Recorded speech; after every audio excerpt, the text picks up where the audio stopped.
প্রতিবছর বর্ষায় কক্সবাজার উপকূলের জোয়ারের পানিতে বাড়ে দুর্ভোগ। জলোচ্ছ্বাস ও জোয়ারের চাপে ভেঙে যায় বেড়িবাঁধের অংশ, প্লাবিত হয় জনপথ, হারিয়ে যায় বালিয়াড়ির সৌন্দর্য। এছাড়া সামান্য বৃষ্টিতেই হোটেলগুলোর ময়লা আবর্জনা সাগরে গিয়ে পড়ে। প্রতি বছর সরকারি বরাদ্দ এলেও টেকসই সমাধান মেলে না। কক্সবাজার থেকে সাইফুল ইসলামের রিপোর্ট। বর্ষা মৌসুমে সমুদ্র উত্তাল থাকায় বাড়তে থাকে জোয়ারের তীব্রতা। কক্সবাজার জেলায় সাগর উপকূলে কোথাও কোথাও বাঁধ ভেঙে লোনা পানি ঢুকে পড়ে লোকালয়ে।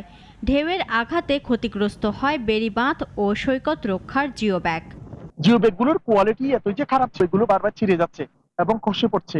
এগুলো বাদগুলো ভালো ছিল, হ্যাঁ, এখন দেখছি ম্যাক্সিমাম বাদগুলোই খারাপ। এখানে দায়িত্বে আছে বিভিন্ন কর্তৃপক্ষ, তারা যদি এই ব্যাপারগুলোতে একটু নজর দেয় তাহলে পর্যটকের জন্য আর কি একটু ভালো হয়।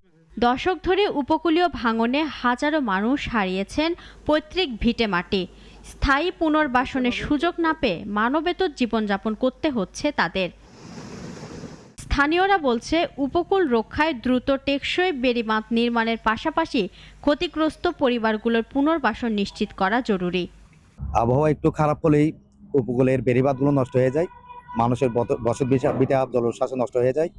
আমাদের দাবি উপকূলবাসীকে রক্ষা করার জন্য একটা টেকসই বেড়িবাঁধ নির্মাণ করতে হবে এবং অতীতে যারা ক্ষতিগ্রস্ত হয়ে তাদেরকে পুনর্বাসিত করতে হবে।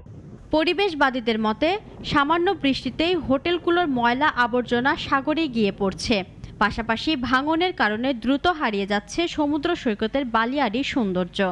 এই বর্জ্যগুলা যাতে একটা সিস্টেমের মধ্যে নিয়ে আসা হয় এবং যে সমস্ত পানিগুলা নির্বিঘ্নে সাগরে পড়বে সেগুলো যাতে একটা প্রপার ড্রেনেজের মাধ্যমে একটা সুন্দরভাবে পানিগুলা সাগরে অথবা যে কোনো ভাবে ম্যানেজমেন্টের উদ্যোগ নেওয়া হয়।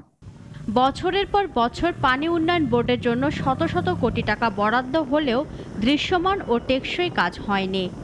আমাদের উপকূল এলাকা, বিশেষ করে কুতুবদিয়া, কক্সবাজারের সুমতিপাড়া এবং নাজিরহাট টেক, এইসব জায়গায় যে বাঁধগুলো আছে, বাঁধগুলো জিওব্যাগগুলো উপচে পড়ে। জিওব্যাগের ভাঙার কারণে কিন্তু আমাদের অনেক গ্রাম কিন্তু প্লাবিত হচ্ছে।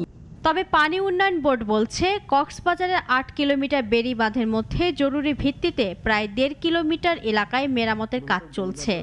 আমাদের জরুরি মেরামত কাজ চলমান আছে, প্রায় 1.5 কিলোমিটার জায়গায় জরুরি মেরামত কাজ চলমান আছে।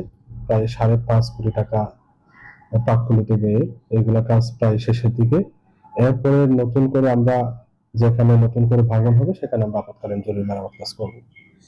বর্ষায় বারবার একই দুর্ভোগের পুনরাবৃত্তি ঠেকাতে দীর্ঘমেয়াদী ও কার্যকর সরাসরি উদ্যোগের অপেক্ষায় কক্সবাজারবাসীর মানুষ। ইরফাত আরা মিথিলা, নাগরিক।